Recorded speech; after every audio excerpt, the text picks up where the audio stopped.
halangan. Tadi pas halangan aku baca Quran nggak ya? Nggak ada masalah sih teman-teman ya. Oke, Ustazah, kalau kita lagi haid boleh nggak kita sedekah subuh? Boleh kan?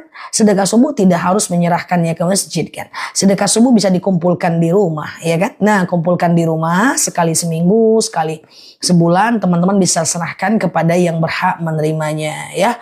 Ustazah, iya benar Mbak Najwa. Bagaimana menghadapi orang yang tidak boleh umroh kalau tetangga tidak mampu? Bagaimana menghadapi orang yang tidak boleh umroh kalau tetangga tidak mampu? Maksudnya gimana Mbak?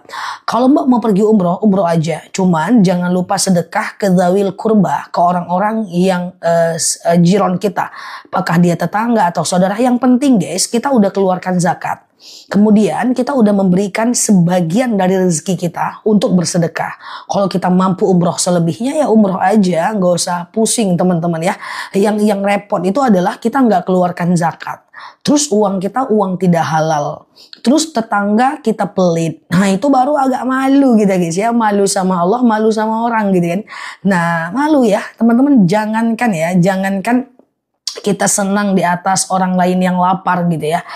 Sedangkan kita, jadi kalau aku teman-teman kita boleh bebas ya, boleh ikut boleh tidak kalau yang ini ya. Misalnya nih aku waktu muda-muda dulu kan sampai sekarang juga sih aku suka makan di tempat-tempat tertentu gitu ya. Itu aku kalau mau posting aja mikir ya, mau posting mikir, oh kakakku belum kesini, emakku belum kesini, nanti mereka melihat aku nggak enak. Oke, aku posting ini akannya enak, nanti setelah aku ajak mereka. Gitu dulu waktu muda dulu aku guys, ya kan? Karena kalau nggak kita nggak boleh makan di hadapan orang lapar. Maksudnya apa? Ya kita harus berbagi ya semampu kita kayak gitu. Nah, semampu kita ya teman-teman ya, paham ya. Nah jadi selagi teman-teman udah zakat, selagi teman-teman udah sedekah, iya kan, selagi uangnya uang halal, ya udah teman-teman berangkat. Kita enak gitu, dengan Allah kita enak, dengan manusia kita enak kayak gitu maksudnya. Nah, yang penting kita jangan bakhil aja. Kita nggak boleh terlalu jor-joran ke orang, karena juga ada dalil wa batagi fima atakallahu darul akhirah wala tansa nasibaka minad dunya. Kita boleh cari kehidupan akhirat tapi jangan lupa kehidupan di dunia gitu kan. Nah, tetapi kita juga nggak boleh bakhil ya. Bakhil itu pelit. Nah, kalau kita dengan tetangga udah sedekah, kalau kita mapan banget ya kita bagi sembako, terus kita zakat, terus kita sedekah, ya berangkat aja, mau haji, mau umroh, nggak ada masalah. Yang penting hak orang udah kita selesaikan. Karena dalam harta kita ada hak orang lain, ya kan? Nah, kayak gitu, bukan nggak boleh ngapa-ngapain teman-teman, boleh aja ya. Oke, paham ya? Ustazah, iya. Oke, Ustazah, wanita sholat ke masjid, oke, apa di rumah yang baik? Di rumah sholatnya sendiri. Sebenarnya wanita itu tidak wajib ke masjid dan juga tidak dilarang ke masjid. Karena ada dalil, idza sta'zana nisa'akum fil lail ilal masjid fa'dzu lahun. Jika istri kalian meminta izin ke masjid, usahakan kalian izinkan. Ini dalil perempuan tidak dilarang, tidak diharamkan ke masjid. Kalau mau ke masjid ya boleh, asal jaga marwahnya, jaga muruahnya ya, jaga harga dirinya ya, jangan pakai make up tebal-tebal banget, apalagi di situ banyak laki-laki, masjidnya mesti ada hijab. Udah aman teman-teman ya. Oke, mengumrohkan orang tua daripada diri kita sendiri, idealnya kita dulu Mbak. Karena dalam hal akhirat kita duluan, usahakan kita duluan. Dalam hal dunia boleh orang lain duluan. Atau Mbak punya cara, yaitu dengan cara Mbak berangkat umroh kayak gitu ya. Nanti ada rezeki bisa orang tua Mbak yang diumrohkan. Nah ternyata dia udah meninggal, baru rezeki kita ada. Ya udah kita badal umroh aja buat dia gitu kan. Nah jadi saya selalu mengarahkan teman-teman, kita ini fastabiqul khairat. Kita itu berlomba-lomba melakukan kebaikan soal akhirat. Ya, karena dalam hal akhirat usahakan kita duluan. Contoh, kita cuma punya satu Quran. Ada teman kita yang mau baca Quran, kita dulu, jangan kasih Quran ke dia. Kita mau sholat, kita ada mukena, kamu aja dulu, jangan, kita duluan. Kita pengen sholat tepat waktu. Nah, tapi umroh, kalau bisa kita duluan. Loh, nanti kalau aku ada uang, orang tuaku udah meninggal lah, kan bisa badal umroh atas nama dia, bisa badal haji atas nama dia, bisa kurban atas nama dia, bisa kirimkan Quran sampai khatam buat dia, bisa kirimkan Yasin buat dia, dan seterusnya. Itu loh maksudnya ya. Tapi kalau teman-teman tetap maunya mereka duluan, ya yang penting aku udah memberikan gambaran bahwa di akhirat nanti teman-teman akan berperang ya, akan menuntut pahala yang tadinya harusnya untuk kita jadi nggak untuk kita. Iya kan? Nah kayak gitu teman-teman ya. Jadi seperti itulah idealnya. Ustazah, oke gitu ya. Oke. Oke, mau mandi hadas besar selesai haid, tapi lupa wudhu dan basuh kanan kiri, apa sudah bisa sholat? Nah, setelah mandi, apakah harus wudhu dulu? Nah, di sini terjadi ikhtilaf. Ada yang mengatakan nggak perlu wudhu, karena kenapa? Karena hadas besar itu sudah menjadi bagian dari wudhu yang menghilangkan hadas kecil. Ada yang bilang wudhu dulu, karena wudhu itu adalah taklif wadai untuk kita melakukan sholat. Ya, pilih yang mana terserah teman-teman semuanya. Aku terlalu cepat? Enggak kan? Ustazah, suami tidak menafkahi lebih 6 bulan. Gimana? Kalau Mbak ikhlas nggak apa-apa. Oh, rem dikit. Oke, terlalu cepat ya. Siap. Oke, teman-teman boleh share-share tautan tap-tap layarnya ya. Aku coba pelan-pelan lebih ngerem dikit. Oke, Ustazah, kalau suami nggak nafkahi 6 bulan, itu saya mesti gimana? Kalau Mbak ikhlas nggak apa-apa. Tapi kalau Mbak nggak ikhlas itu berbahaya. Berbahayanya gimana? Akan mendatangkan dosa dari suaminya kepada Mbak. Saran aku Mbak lihat kasusnya. Ketika suami Mbak itu 6 bulan nggak menafkahi karena hanya pengangguran. Karena pengangguran. Lalu dia udah nafkahi kita 20 tahun. Tahu-tahu dia kehilangan harta. Atau ditipu orang. Atau dia pengangguran. Udah 6 bulan. Saran saya teman-teman ikhlaskan. Karena dia bukan orang malas, dia cuma lagi jatuh. Di situ dibutuhkan kesabaran seorang istri. Tapi kalau dia nggak menafkahi padahal dia ada uang. Kerja ada tapi dia males-malesan. Maka itu ada 2 pilihan. Teman-teman ikhlaskan. Mengikhlaskan itu termasuk tidak ngeluh, tidak ngomong sama orang, tidak ngegosipin dia sama orang. Atau teman-teman kalau udah terlalu lama nggak setuju, ya teman-teman boleh berpisah. Kan salah satu hal yang dibolehkan gugat adalah ketika suami tidak menafkahi istri. Paham ya kasusnya ya? Ketika dia cuma lagi susah doang, terimalah. Iya kan? Itu ujian untuk suami dan istri. Jangan teman-teman dia udah nafkahi 8 tahun, terus kehilangan pekerjaan gak nafkahin 8 bulan, teman-teman ngomel-ngomel. Nanti ujiannya gak lulus. Tapi seandainya dia memang malas, kerjaan ada tapi nggak mau cari kerja, bangunnya jam 2 pagi, tidur lagi bangunnya jam 2 siang, tidurnya lagi jam 2 malam, ya teman-teman boleh tidak ikhlas dan mengakhirinya. Karena selama teman-teman gak ikhlas, selama itulah suami itu berdosa. Ya kan? Tapi kalau teman-teman ikhlas, itu aman. Tapi saranku tidak boleh ikhlas dalam dosa. Oke, Ustazah, iya gimana cara meredakan perasaan cemas dan menyesal karena dosa masa lalu ke orang lain? Kalau dosanya ke orang lain, teman-teman mohon maaf lahir dan batin. Mohon maaf lahir batin ya, mohon maaf lahir batin ya, kayak gitu. Nah, jadi caranya kayak gitu, udah mohon maaf lahir dan batin, udah fokus aja lagi dengan perbaikan diri. Kalau dosanya ke orang, oke, Ustazah, waalaikumsalam warahmatullahi wabarakatuh. Bagaimana tidak menafkahi batin kita, namun dia selingkuh? Gimana Ustazah? Ini yang nanya laki-laki atau perempuan? Tidak menafkahi lahir dan batin suami, ini yang nanya laki-laki atau perempuan? Apa nih? Agak jawabannya beda soalnya.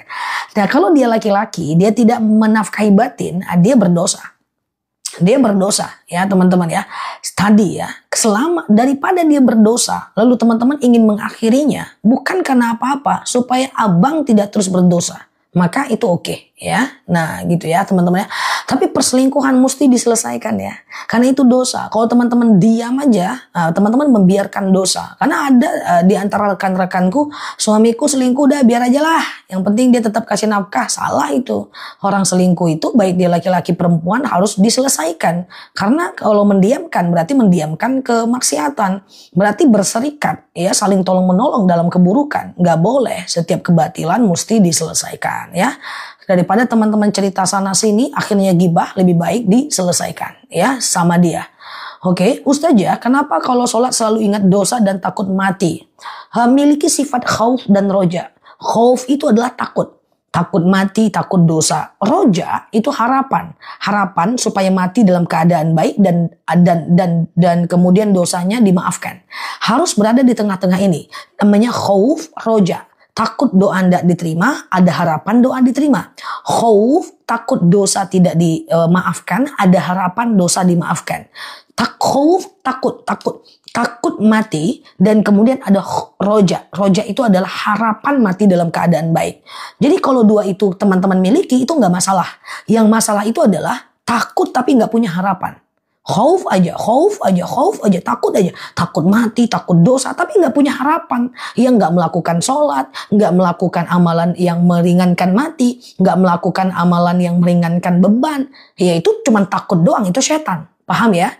Jadi teman-teman, takut itu bagus. Tapi diimbangi, aku takut masa depanku. Tapi aku punya harapan masa depanku bagus. Jadi diimbangi. Aku takut miskin, itu takut. Tapi aku punya harapan untuk nggak miskin dan aku bekerja biar masa depanku bagus. Nah itu namanya contoh. Orang tuaku itu sakit-sakitan dulunya. Bapakku sakit diabetes. Wah sakitnya bertahun-tahun. Sampai kami 4 orang adik-beradik itu nggak pernah digendong sama bapak. Lahir anak pertama sakit 6 tahun. Lahir anak kedua sakit lagi. Sampai aku pun, bapakku lagi sakit waktu aku lahir. Beliau itu takut akan masa depan. Gimana nih anak saya kecil-kecil?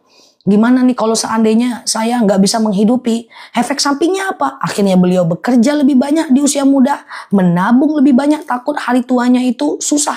Takut dia sakit karena biaya berobat butuh takut. Itulah yang menyebabkan dia punya harapan, punya roja untuk bekerja lebih rajin, zakat lebih banyak, sedekah lebih imbang, dan tabungan lebih banyak. Nah, karena diimbanginya dengan harapan, paham ya teman-teman ya. Jadi kalau cuman takut doang itu nggak nyelesaikan. Takut itu perlu kayak gitu kan. Contoh, aku takut dosa, salah ngomong, menyakiti teman-teman semua. Aku takut teman-teman. Aku takut karena yang hadir dan yang ngetik ini adalah manusia, hamba Allah yang perlu aku hargai. Aku takut menyakiti hati teman-teman semuanya. Tapi aku imbangi dengan harapan. Harapanku teman-teman tidak tersakiti. Akhirnya aku ngomong baik-baik dan seterusnya. Nah itulah yang namanya khauf dan roja. Khauf itu dijadikan alasan untuk mempersiapkan segala sesuatunya. Ya kan? Nah, seperti takut mati, persiapkan mati. Punya harapan mati baik. Takut miskin, punya harapan untuk kaya. Dengan cara apa? Dengan cara teman-teman nabung, ya berzakat. Ini namanya khauf roja. Ini penting. Ya, tapi kalau cuma takut doang itu setan. Itu was-was. Ya, harus ada harapan. Kayak gitu. Ya, misalnya nih aku ngeliat teman-temanku kok mudanya oke, tuanya kok susah ya. Aku takut tuaku kayak gitu. Makanya aku hati-hati di masa muda gitu loh maksudnya. Clear? Nah semoga ceramah pula jadinya ya. Semoga bermanfaat ya teman-teman ya. Ustazah, iya kalau zina bagaimana Ustazah? Dan menjadi silent treatment. Maksudnya apa? Zina dan apa tuh maksudnya? Oke. Apa hubungan zina dengan silent treatment? Apa maksudnya? Oke. Iya sama-sama ya. Oke, takut disakiti. Orang tuh kalau ngomong nyakitin aku terus. Aku takut disakiti sama dia. Jadi aku gak mau dekat sama dia. Aku cuman silaturahmi aja. Senyum aja. Sapa, salam, senyum. Tapi deket-deket aku gak mau. Aku takut tersakiti. Bisa gak? Bisa. Wah ini orang menghina kita terus nih. Di chat nih. Aku takut tersakiti ini. Dan aku takut dia berdosa ini. Aku blok dia. Bisa. Kalau ketemu santai. Assalamualaikum. Sehat. Kenapa kau blok aku? Aku gak ingin kau berdosa. Dan aku takut tersakiti akibat ulahmu. Selesai. Kayak gitu. Jadi harus ada khauf roja. Paham ya? Takut itu perlu teman-teman. Karena kalau kita gak takut repot gitu ya. Santai aja. Gak takut akan kemiskinan. Santai. Gak usah kerja lah. Rezeki datang dari Allah repot. Gak takut mati. Santai lah. Ya kan? Nah, mau mati dalam keadaan apapun. Gak takut aku repot gitu kan. Jadi tapi diimbangi dengan harapan. Ustazah. Oke, nggak apa-apa mendoakan suami jelek karena sakit hati. Jangan, kalau dia kenapa-napa imbasnya ke teman-teman. Doakan suaminya bertaubat. Bukan doakan agar dia kenapa-napa. Lah kalau dia kenapa-napa emang anak bisa makan. Kalau dia kenapa-napa emang teman-teman aman. Dia masih sama kita loh. Jadi jangan doakan orang lain buruk. Apalagi orang terdekat kita. Kalau ada sakit hati dengan suami, jangan doakan buruk. Efeknya ke kita. Doakan yang baik supaya dia berubah. Gitu besti. Oke ya. Oke gitu ya. Ustazah, iya anak kita beda agama. Dia mau naikin kita umroh. Boleh nggak? Kalau dalam agama kita dia memberikan sedekah kepada kita, ambil duitnya, kita pakai umroh. Itu 2 bab yang berbeda. Boleh aja ya. Oke, Zah, waktu sholat hajat siang dan malam boleh? Nggak ada masalah. Siang dan malam boleh, nggak ada masalah. Sengaja aku sholat sunat hajat 2 rakaat sunnah atasku karena Allah. Nanti salam kanan, salam kiri, maka teman-teman banyak minta kepada Allah. Oke. Ustazah, akhir-akhirnya aku sering sedih tapi nggak tahu kenapa. Nah, izin saya minta maaf sama teman-teman semua. Kalau ada kita sedih nggak tahu kenapa. Kita risau nggak ada masalah padahal. Terus kita takut padahal nggak ada problem. Nah, kemungkinan, tapi belum pasti ya. Kemungkinan ini ciri diangkatnya berkah, Mbak. Ya, ini agak berbahaya. Tapi kalau kita takut, kita sedih karena dizolimin, itu sesuatu yang netral, lumrah. Boleh ya, walaupun jangan sih sebenarnya gitu ya. Tapi kalau seandainya kita sedih nggak ada perkara apa-apa, saya mengkhawatirkan itu adalah indikasi diangkatnya berkah.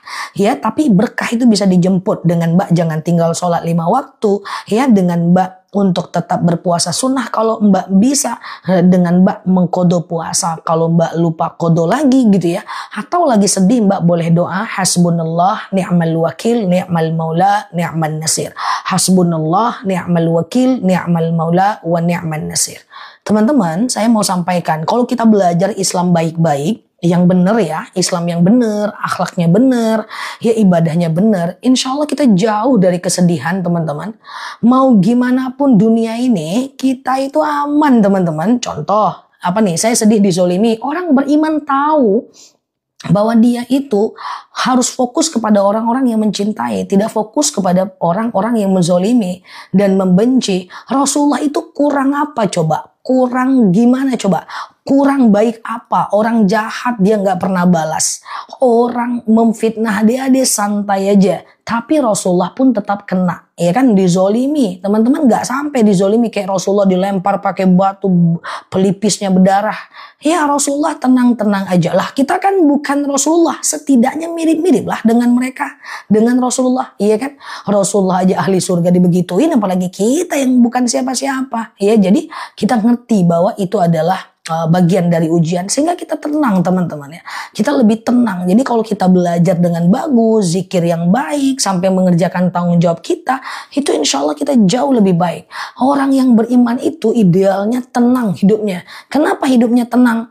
Ketika dia dizolimi, dia tahu itu ujian. Ketika dia difitnah, dia nggak apa-apa, ntar juga hilang. Karena kenapa? Karena dia ngerti ngikut jejak baginda Nabi, walaupun nggak mirip-mirip dengan baginda Nabi. Ya, dia nggak takut akan masa depan karena dia tahu Allah nggak akan zalim sama dia. Dia tahu bahwa apapun yang terjadi pada dirinya itu udah diukur oleh Allah. Nah, jadi teman-teman yuk pelan-pelan kita belajar bahwa sebenarnya orang yang kalau belajarnya betul, akhlaknya betul, sholatnya nggak tinggal, yang pokok-pokok lah, jauh lebih tenang guys. Masuklah ke dalam Islam secara kafah, tenang dia. Oke, nah gitu ya, dia nggak mudah marah-marah karena dia tahu saat dia marah itu setan akan masuk dalam dirinya. Tenang aja dulu. Jadi teman-teman gini caranya. Tadi ada yang nanya gimana cara menghindarkan marah. Marah itu kenapa? Marah itu kenapa? Karena ada stimulus yang menyakiti dan kita merespon. Terlalu cepat teman-teman ketika disakiti membalas. Itu makanya marah. Coba deh teman-teman praktekkan ini. Ketika disakiti, kamu gila pura-puranya ya. Kamu gila, tenang dulu, istighfar dulu. Hasbunallah ni'mal wakil ni'mal maula wa ni'man nasir. Tenang dulu, tenang, jangan cepat merespon. Ketika teman-teman tenang, nah nanti teman-teman sedang memisahkan antara emosi dengan akal. Nah, dicek dulu, tahan dulu, kira-kira aku patut marah nggak? Kalau aku marah balik, kira-kira dia jadi gimana ya? Kalau aku memaki balik, kira-kira dia berubah nggak ya? Atau jangan-jangan malah memaki aku? Udahlah, diamin. Kayak gitu. Ya, jadi itulah yang dimaksud dengan marah itu karena ada cepat merespon. Jadi jangan terlalu cepat merespon teman-teman. Setiap stimulus yang ada, tenang dulu ya. Hanya suruh tenang 10 menit ya. Nah, coba saya tanyakan. Orang yang ribut itu karena ada perlawanan. Kalau nggak ada perlawanan, dia mau ribut sama siapa? Sama diri sendiri kan? Iya nggak teman-teman? Misalnya nih, teman-teman dibilang, "Hei kamu sombong," gitu kan. Kalau teman-teman ngomong, "Oh sombong juga, lebih parah lagi kau." Dia ngomong lagi. Coba kalau seandainya dia ngomong, "Kamu sombong," kita tenang, istighfar, udah kita melakukan aktivitas yang lain. Dia mau berlawan sama siapa? Ya, jadi jangan memunculkan perlawanan balik sehingga membuat orang semakin lebih emosi. Ingat ya, kadang-kadang diam itu adalah bagian dari perlawanan. Oke, paham ya? Jadi tadi yang bilang aku sering dizolimi, tadi di atas ada ngomong aku sering apa tadi, kayak gitulah pokoknya ya. Nah, seperti itu ya teman-teman ya. Kita jangan menjadi seperti orang-orang yang zolim itu. Oke, kecuali dia berpengaruh banget ya kita selesaikan. Misalnya tanah kita diambil, selesaikan perdata. Ya, kalau anak kita dizolimi sampai dipukul, masukkan dia ke penjara. Itu bisa ya. Oke. Jadi harus cerdas kita. Mana hal yang selesai dengan diam, mana hal yang selesai dengan harus kita selesaikan sampai titik darah penghabisan. Itu kita pelan-pelan kita atur gitu ya. Jangan semuanya marah. Orang parkir di rumah kita marah, orang nyuci mobil terus kena lantai rumah kita marah juga.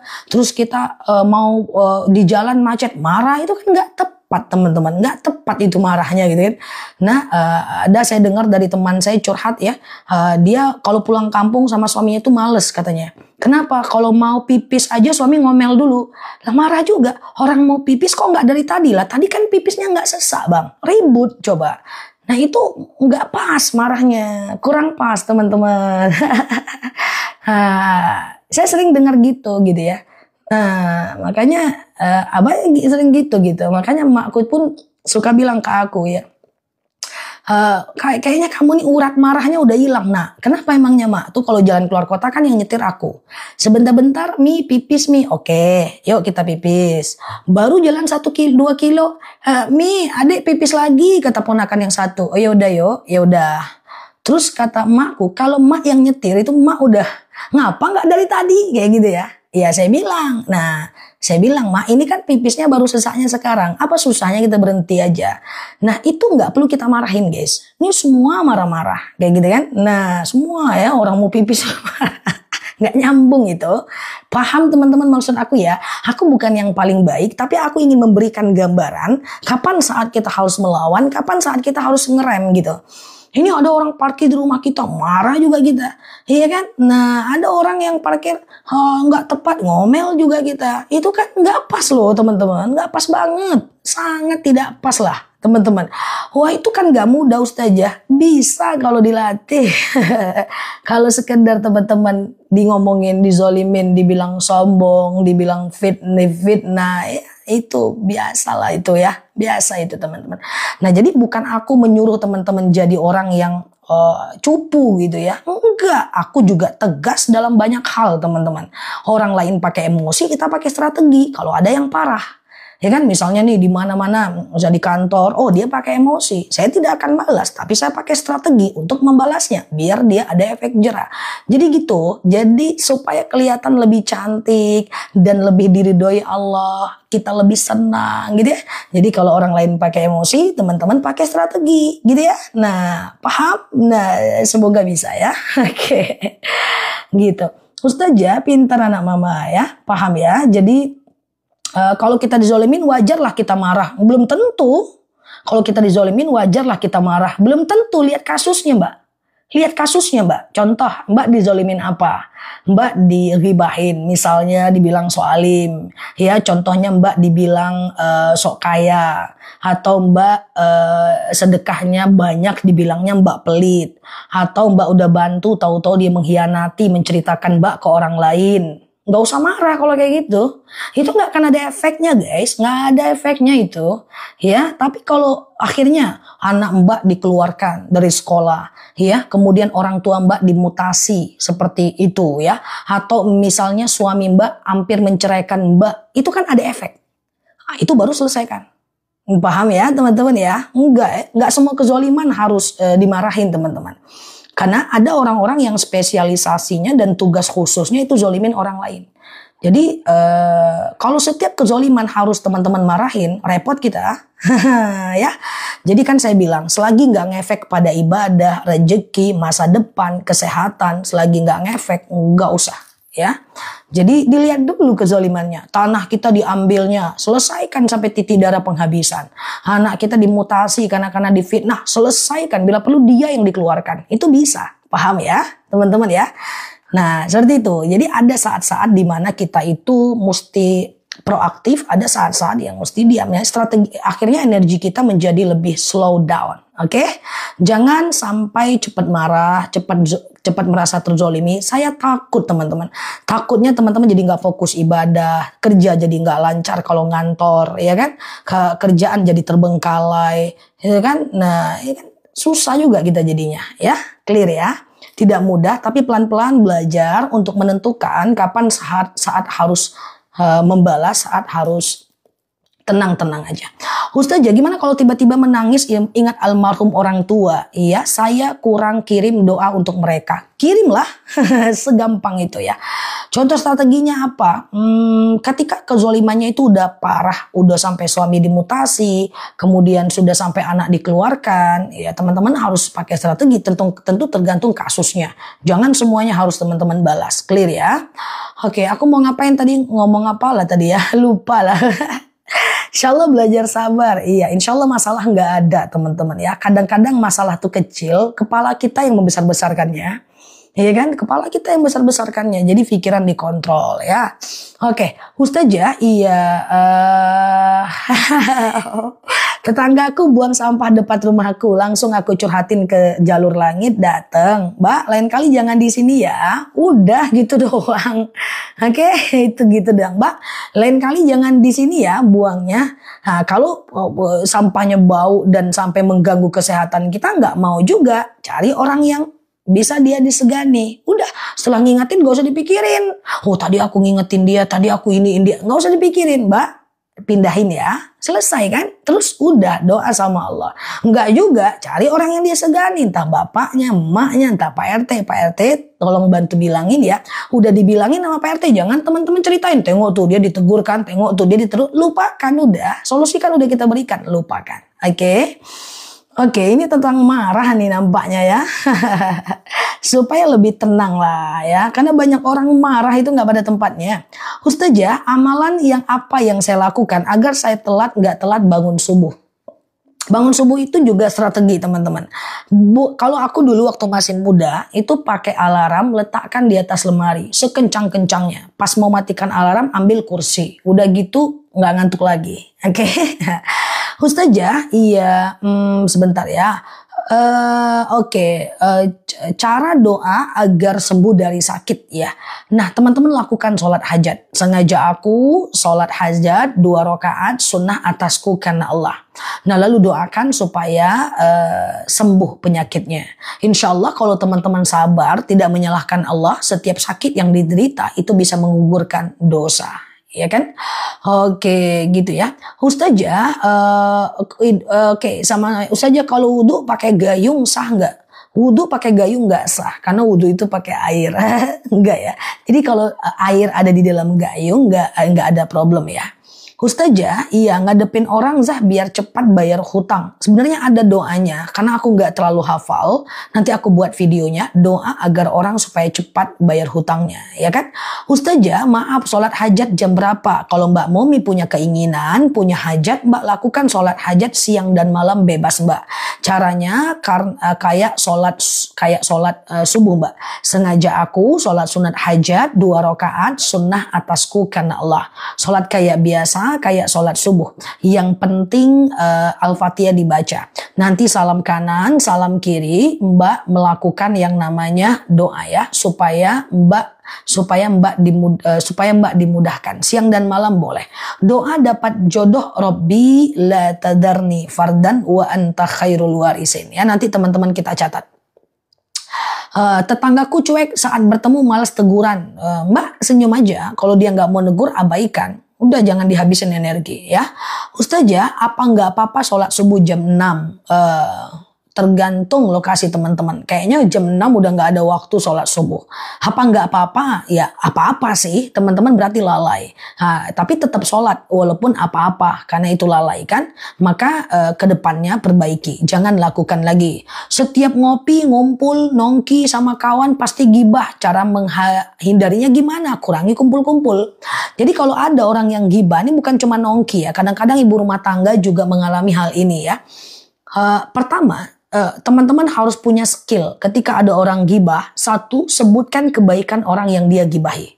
Nggak mampu saja. Yang kedua, alihkan pembicaraan. Nggak mampu saja. Teman-teman pergi. Nggak bisa saja karena sepanjang waktu nongki itu dia gosip. Yang keempat, kurangi kumpul.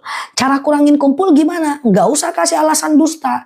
Ya, teman-teman harus bisa untuk ngomong no. Ya, jangan terlalu people pleaser. Jangan terlalu apa-apa tuh nggak enak. Kan ada guys anak muda ya. Bukan teman-teman semua sih kayaknya. Anak-anak muda. Hei ngumpul yuk. Aku nggak bisa. Sombong kali kamu. Ya ayolah ngumpul. Akhirnya dia ngumpul hanya karena nggak enak. Nah itu berbahaya. Ya, jadi teman-teman harus bisa ngomong enggak, aku nggak bisa. Harus sebutkan alasan enggak juga. Cukup bilang nggak bisa aja. Udah, kalau bilang nggak bisa udah, jangan bohong-bohong. Aku mau pergi sama suami aku diginiin sama emakku, aku dilarang sama emakku. Nggak mesti pakai alasan. Ya, alasan itu nanti akhirnya dusta. Aku paham banget. Aku paham banget teman-teman yang diajak kumpul, terus nggak mau, terus nggak enak. Aku paham banget perasaan itu. Karena setidaknya aku pernah muda, ya kan? Nggak enak, akhirnya aku pergi juga. Nah akhirnya aku pergi juga, tapi nggak lama karena aku self controlnya lebih kuat. Jadi nggak bisa. Kenapa ya? Lagi nggak bisa aja. Udah, ya. Oke. Saya begitu Ustazah, tapi malah nggak ditemenin. Akhirnya sekarang mending di rumah aja. Ya di rumah kan nggak ada masalah kan. Nah gitu ya. Oke, paham ya? Semoga Allah mudahkan. Pernah muda aku dulu guys. Capcus nggak caya kawan-kawan nih pun. Oke. Ustazah, sholat sunat qobliyah zuhur 4 rakaat niatnya apa? Sengaja aku sholat sunnah qobliyah zuhur 4 rakaat sunnah atasku karena Allah. Tapi kalau langsung 4 rakaat itu nggak pakai tahiyat awal. Rakaat 1 berdiri, rakaat kedua berdiri, rakaat ketiga berdiri, rakaat keempat tahiyat akhir. Ya kan? Nah siap Mbak Eti tahiyat akhir. Dan rakaat 1, 2, dan 3, 4 itu semuanya pakai ayat pendek gitu ya. Oke. Sholat kalau pipis jangan berdiri Mbak. Pipis di WC duduk boleh ya. Ustazah besok masih bisa puasa Syawal nggak? Masih bisa. Ini masih tanggal 20 April. Masih bisa sampai tanggal 28 April ya. Siap Pak Hendri ya. 28 April puasalah 6 hari. Sengaja aku puasa Syawal sunnah atasku karena Allah ya. Sengaja aku puasa Syawal sunnah atasku karena Allah ya. Oke, qobliyah zuhur harus 4 rakaat enggak, boleh 2, boleh 4 ya. Oke, Ustazah, kalau saya punya salah sama orang yang lain yang enggak saya kenal di media sosial, apa harus kirim pesan minta maaf? Kalau Mbak ada waktu kirim. Misalnya Mbak lihat artis cerai, terus orang komen ribuan, Mbak ikutan komen. Ternyata kamu begitu, aku tidak menyangka, ya kan? Saran saya usaha aja dulu. Kirim inbox, mohon maaf lahir dan batin. Ya, jadi jangan lakukan lagi. Jamaah online dan offline-ku selalu aku ajak untuk tidak mengomentari hal yang bukan bagian urusan kita. Ya, apa yang aku tampakkan itu yang aku lakukan. Apa yang aku lakukan itu berasal dari ilmuku. Bahwa nggak boleh kita ngomentari hal yang bukan dari bagian urusan kita. Nggak boleh lagi ya. Yang lalu biarlah berlalu. Ke depan kita perbaiki ya. Karena kalau kita mengomentari orang lain, energi kita habis, isi kepala kita hanya orang lain, aku takut ibadah jadi terganggu, fokus kerja jadi terganggu, untungnya nggak ada, cuan juga enggak, ya kan? Malah dapat dosa, ya pahala kita dikasih buat dia. Mana mau aku, nggak mau lah. Nggak usah ya, pada mau ya, nggak usah lah kan. Nah, Ustazah puasa Syawal harus 6 hari berturut-turut enggak? Enggak. Tapi ini udah tanggal 20 guys, ya kan? Kalau bisa berturut-turut lah ya, sampai tanggal 20 ya. Oke, iya rugi kali lah. Apa untungnya coba? Kasih sama aku satu profitable.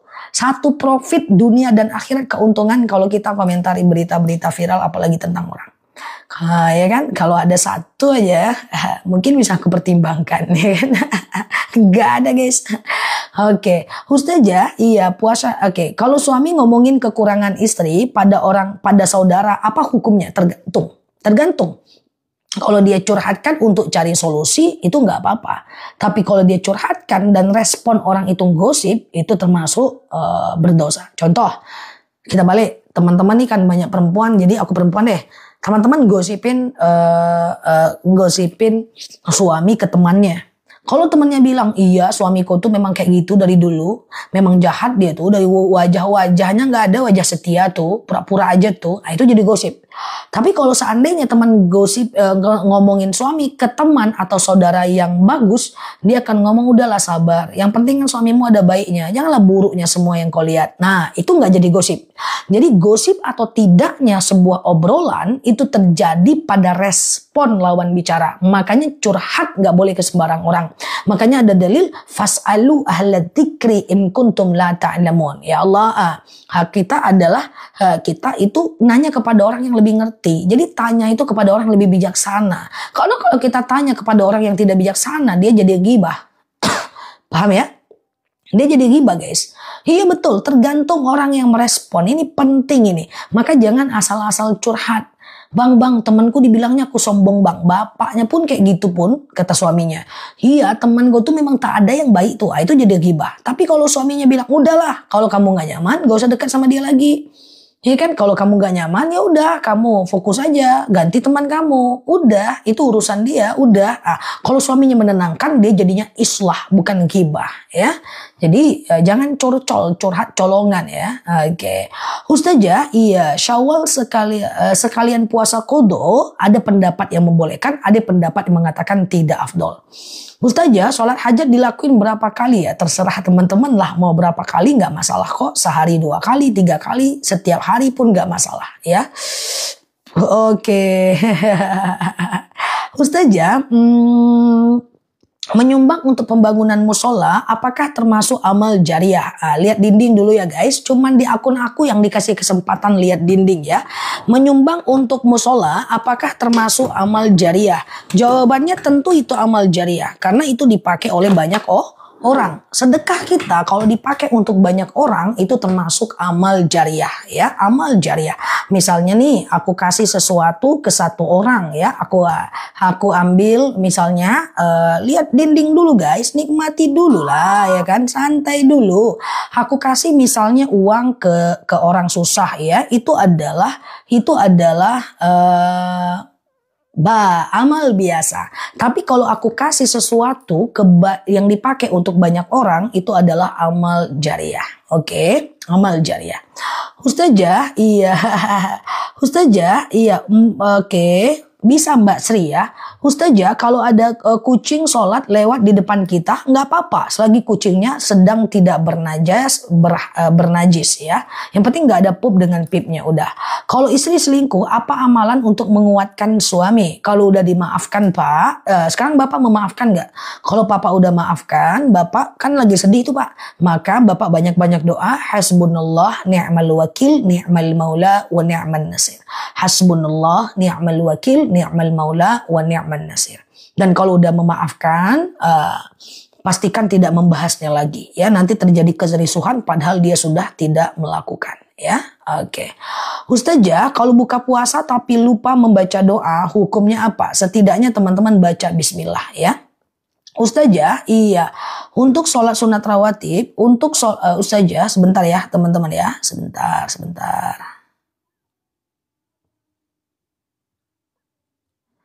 Sebentar ya. Oke. Baca. Ustazah, witir pas habis tahajud dan hajat wajib nggak? Witir itu nggak wajib guys. Witir itu sunnah teman-teman. Jadi witir itu nggak wajib. Witir itu hanya sunnah saja. Ya, tapi kalau nggak witir kan sayang kan. Ustazah, bacaan tahiyat awal sampai Allahumma sholli ala Muhammad wa ala ali Muhammad. Kalau suami makan dari hasil keringat istri gimana? Boleh kalau istrinya ikhlas. Berarti istrinya sedang bersedekah kepada suaminya. Ustazah, uang sedekah subuh bisa dipakai sedekah orang meninggal. Bukan ke orang meninggalnya, karena dia udah meninggal. Nanti dijawabnya pula, terima kasih ya Bestai, repot kita. Jadi sedekah subuh dipakai untuk sedekah kepada keluarga yang meninggal. Itu boleh. Makasih ya Bestai. Kenapa sedekah sama aku? Karena habis lihat live Ustazah Nela, repot ya. Ustazah, hukum posting foto bersama teman atau keluarga di TikTok. Foto itu secara hukum boleh. Hanya sedikit yang mengharamkan. Tapi pastikan menutup aurat ya. Dan jangan terlalu berlebihan. Semua anak dipoto. Anak masuk sumur, foto dulu. Taps, baru diselamatkan. Selamatkan dulu baru dipoto. Ya kan, makan, foto dulu. Ikan aku kadang-kadang lucu ya. Tapi nggak apa-apa, itu boleh ya. Nah makan nih, tunggu dulu Len. Jangan makan dulu Nel. Nggak apa-apa, aku nggak boleh makan dulu. Ku foto dulu. Dipoto dulu posting. Ya nggak apa-apa sih kalau teman-teman nggak terlalu banyak waktunya, ya kan, nggak terlalu banyak kerjaan, nggak masalah sih ya. Oke, gitu ya. Jangan lucu ya. Aku baru mau minum, tunggu dulu Nel, tunggu apa? Aku foto dulu minumanmu, di fotonya pula minuman aku ya. Ya foto lah, yang penting nggak ada muka aku, udah selesai urusan. Lucu ya. Oke, apalagi teman-temanku yang muda-muda itu ya. Lucu ya. Oke, ya udah. Pokoknya bagiku sih, lakukan apapun yang tidak melanggar syariat. Selagi dia tidak melanggar syariat nggak masalah ya. Tapi kalau berlebihan ya problem. Oke, lakukan apapun. Teman-teman mau ngapain aja nggak masalah. Pakemnya jangan melanggar syariat. Oke. Ustazah, iya, amal jariah kan untuk orang tua yang udah meninggal bisa nggak? Oh bisa, teman-teman beli Quran wakaf. Quran wakaf udah 2 tahun tuh aku spill. Ya kan, beli Quran wakaf, teman-teman lalu sedekahkan. Ya Allah, saya wakaf Quran ya. Dengan wakaf ini lapanglah kuburan orang tuaku, berhenti malaikat menyiksanya, ringanlah sisa kuburnya. Ya, dan apapun yang teman-teman ingin wakafkan ya. Ustazah, kalau aku sholat duduk nggak masalah ya. Nggak tahu beberapa hari ini banyak yang menyatakan bahwa katanya sholat duduk itu tidak sah, tidak sempurna. Enggak teman-teman. Kalau teman-teman kakinya sakit, teman-teman bisa sholat dalam keadaan duduk. Shollu qa'iman, sholatlah kalian dalam keadaan berdiri. Fa illam tastati fa qa'idan, kalau nggak bisa ya duduk. Fa illam tastati fa ala jam, kalau nggak bisa baring miring ke kanan. Fa illam tastati fa mustalqian, kalau nggak bisa ya telentang. Yang baru mampir, klik foto yang ada di atas. Follow, aktifkan tombol loncengnya ya, agar teman-teman dapat video terbaru dari aku ya. Ustazah, iya, oke. Mau pesan madu dong? Bisa. Ya, nah ini teman-teman tadi yang sakit lutut, nyeri tumit, tulang, pinggang, bisa nanti ke madu ya. Ustazah, kalau diam di rumah karena takut di luar ada hal gibah, hal-hal negatif, kita nggak ada teman Zah. Cari teman yang sefrekuensi dengan kita. Aku punya teman berapa ya? Yang offline ya. Aku punya teman offline yang menurutku sangat produktif, isi ngobrolnya itu cuma mungkin 1 orang aja. Gitu ya. Nah kayak gitu ya. Cari teman yang itu benar-benar bisa nyaman buat kita. Dia tidak menyakiti kita. Kita tidak menyakiti dia. Kayak gitu teman-teman ya. Itu Mbak cuman gampang Mbak. Mbak cuman replacement aja. Mbak cuma mengganti saja. Mengganti, bukan menghilangkan teman ya. Mungkin Mbak masih berada pada fase di mana belum nyaman di rumah. Tapi masa itu akan ada. Mbak boleh masuk ke live aku lagi 5 tahun ke depan. Mbak boleh masuk ke live aku lagi 7 tahun ke depan. Mbak akan ngomong lain. Ustazah, aku lebih nyaman di rumah. Dan banyak teman-teman kita yang udah mengalami fase itu. Bener ya? Bener ya? Nah teman-teman banyak banget. Dan itu fase. Gak apa-apa. Kalau Mbak sekarang mungkin masih muda, gak apa-apa. Mbak ganti temannya. Supaya Mbak masih bisa ngobrol di luar. Nanti Mbak akan berada pada fase di mana lebih nyaman di rumah. Gak apa-apa. It's okay ya. Di sini udah banyak nih teman-teman kita